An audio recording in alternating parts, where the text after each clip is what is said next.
Қайырлы күн баршаңызға. Дәмі өте керемет болатын самсалар дайындаймыз. Ол үшін ең алдымен 350 мл жылы суымызға 1 шай қасық тұз қосып, жақсылап араластырамыз. 700 грамм ұнымызды електен өткізіп қосып, қамыр илейміз.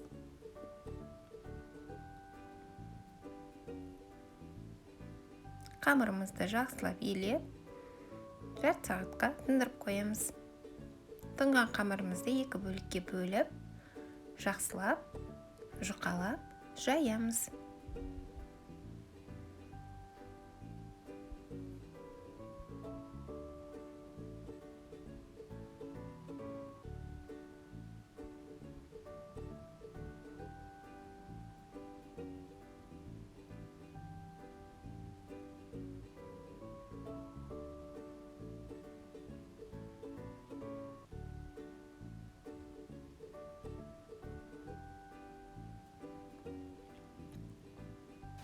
Жұқалап жайып алған бірінші қамырымызды жинап алып қоямыз.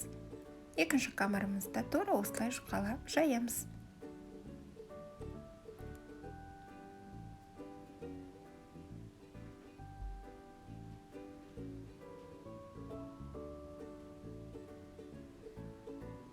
Жақсылап жұқалап жайып алған соң 250 грамм сары майымызды ерітіп, үстінен жағып шығамыз.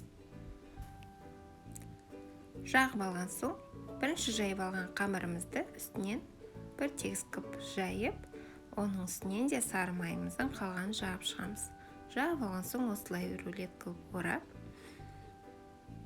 бетін пищевая пленкаға салып, тоңазытқышқа 3-4 сағатқа немесе бір түнге қойып қоямыз. Оған дейін салмамызды дайындаймыз. 300 грамм сиыр етін ұсақтап турап, оған 2 бас пиязымызды ұсақтап турап қосамыз.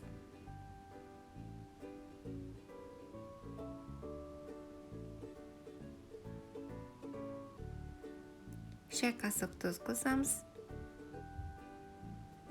Жарты шай қасық қара бұрыш және кішкене ұсақталған сыра қосамыз. Және де кішкене сұйық май қосамыз. Бәрін жақсылап араластырамыз. Фаршқа құйрық майдан турап қоссаңыздар болады. Менің қамырым бір түн тұрды. Осылай кішірек бөліктерге бөліп жұқалап аламыз. Болмаса осылай алақандарыңызбен мыжырайтсаңыздар болады. Бәрін бетінен жауып, осылай шетінен алып жұқалап жаямыз. Жұқалап жайып алған соң осылай түйеміз. Бізге осындай шпажка қажет болады. Нанымызды жұқалап шеттерін жабыстырған соң осылай шпажкамен түйреп аламыз.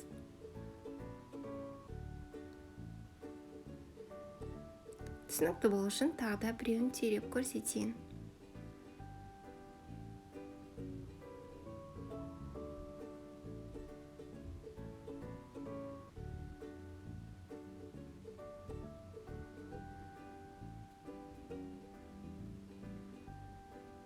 Шетін жақсылап қысып, осылай жұқалап алсаңыздар, шпажкадан оңай жақсы өтеді.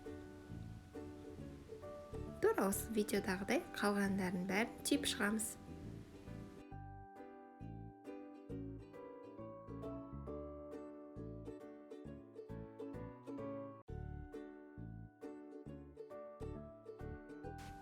Осы қамырдан 30 дана самса шықты.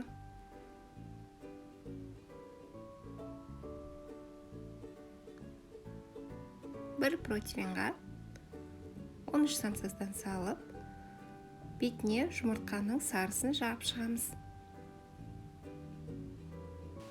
Менің арнамда бұдан да басқа әдемі самсалардың рецептері бар. Самсалардың рецептеріне ссылканы описанияға қалдырып кетемін. Самсаларымыздың бетіне кунжуттан сеуіп алған соң, алдын ала қыздырған духовкада 180 градуста 40 минуттай пісіріп аламыз. Самсалар дайындап көруге кеңес беремін. Дәмі де түрі де өте әдемі, ерекше болып шығады. Сау болыңыздар.